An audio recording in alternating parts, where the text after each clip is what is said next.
아이들이 모이게 되면 어쩔 수 없이 싸우게 될 수밖에 없어요. 수십 번 겪었잖아요. 수십 번. 너무 복잡하고 어렵다 하시는 부모님들이 계시다면 딱 두 가지만 기억해 주세요. 이제까지 제가 사과했던 로이로 오늘 미안하다고 그러니까 오늘 이 방법을 제가 반드시 꼭 써보도록 할 건데요. 보면 아이들과 소통이 쉬워지는 보통쇼. 안녕하세요. 저는 공인소통중개사 서차연입니다. 오늘도 엄마 대표로 함께 해주신 이가람 선생님 사연 소개해 주세요. 네, 안녕하세요. 저는 9살 초등학교 2학년 아이의 엄마입니다. 매월 한 번씩 키즈 카페를 대관하여 반 엄마들과 아이들이 모두 모이는 행사를 주최하고 있어요. 그런데 최근 우리 아이가 다시는 이런 행사에 가고 싶지 않다고 해서 굉장히 난처한 상황에 놓였습니다. 이 일이 벌어진 건 지난번 생일 파티에서였습니다. 우리 아이가 다른 아이와 다투는 걸 보았고 원래 조금 거친 면이 있는 아이라 저는 급히 달려갔죠. 그랬더니 상대아이가 울면서 저희 아이가 때렸다는 거예요. 저는 너무 민망해서 아우 누구 엄마 미안해, 너도 얼른 사과해 라고 말했지만 우리 아이는 오히려 더 크게 소리치며 울기 시작했습니다. 상황이 점점 악화되자 결국 저도 소리를 질렀고요. 아이는 울면서 억지로 사과한 후 집으로 돌아왔어요. 그날 저녁부터 아이는 엄마는 아무것도 모르면서 왜 나한테만 뭐라고 해? 라고 외치며 이제부터 행사에 가기 싫다고 말합니다. 제가 주최하는 행사인데 아이가 이렇게 나오니 정말 난감합니다. 이 상황을 어떻게 해결할 수 있을까요? 라는 사연입니다. 이 사연을 들으시면서 다들 너무 공감이 되셨을 것 같아요. 아이들 키우다 보면 뭐 여러 가지 모임들이 행사들이 진짜 많잖아요. 근데 아이들이 모이게 되면 어쩔 수 없이 싸우게 될 수밖에 없어요. 꼭 중간에 큰 소리 나고요. 그쵸. 저기서 뭐 울음소리 나고요. 그러면 이거 누구 울음소리야? 내 아이 울음소리인가? 그럼 그 엄마 막 당황하기 시작합니다. 그리고 막 뛰어가죠. 네. 저 수십 번 겪었잖아요. 수십 번. 그러면 일단 당황스러우니까 저도 그 상황을 무마시키려고 둘 중 하나예요. 제가 사과하거나 아이한테 사과시키거나. 이런 일이 벌어질 수밖에 없는 이유는 전 단 하나라고 생각해요. 엄마의 체면 때문입니다. 그러니까 어떤 아이들과의 갈등이 일어나면요, 엄마들도 엄마들 사이에서 쌓아놓은 내 체면이 있거든요. 그렇죠. 좀 우아한 엄마로 보이고 싶고, 그렇죠. 우리 아이는 좀 잘 자란 아이로 비춰지고 싶고, 근데 그 갈등의 어떤 주인공으로서 이목이 집중이 되면 너무 민망해지거든요. 네. 그래서 빨리 이 사건을 무마시켜 버리려고 합니다. 그러다 보면 자초지종을 들어보지도 않고 미안해 사과해 하고 막 강제로 막 화해를 시키는 거죠. 그러시면 절대 안 됩니다. 일단 이런 상황이 생겼을 때 해결할 수 있는 첫 번째 방법은 일단 아이들을 사람들의 시선에서 분리를 시켜주는 거예요. 엄마도 체면이 있듯이 아이도 체면이 있거든요. 자, 생각해 보세요. 아마 직장 생활을 한 번쯤이라도 해보신 분들은 다 공감을 하실 것 같아요. 만약에 회사에서 직장 동료들이 다 보는 앞에서 상사가 나를 공개적으로 그것도 대놓고 막 뭐라고 하거든요. 와. 네, 그럼 돌아서면 너무 화가 나고 기분이 나빠요. 아이들도 똑같이 느낀다는 겁니다.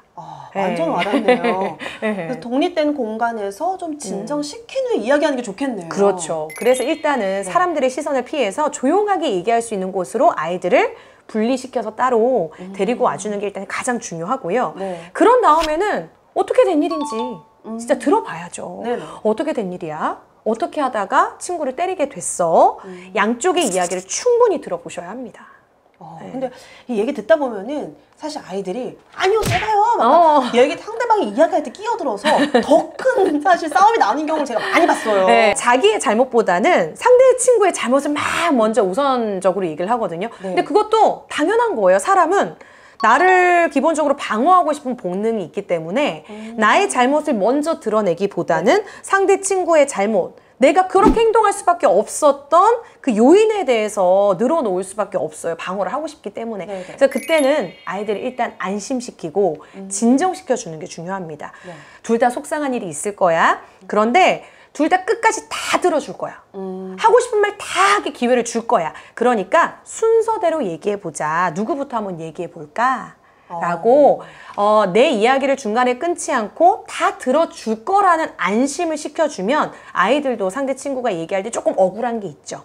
막 불쑥 끼어들고 싶은 타이밍이 생겨도 기다리고 참는 감정 훈련이 될 수 있다는 거예요. 그런 다음에 공감을 해주셔야 합니다. 일단 양쪽 이야기를 다 듣고 보면 둘 다 속상한 게 있어요. 네, 네. 그래서 행동의 결과를 먼저 훈육하기보다는 둘 다 속상했던 마음에 대해서 일단 감정적인 공감을 해주시는 게 되게 중요합니다.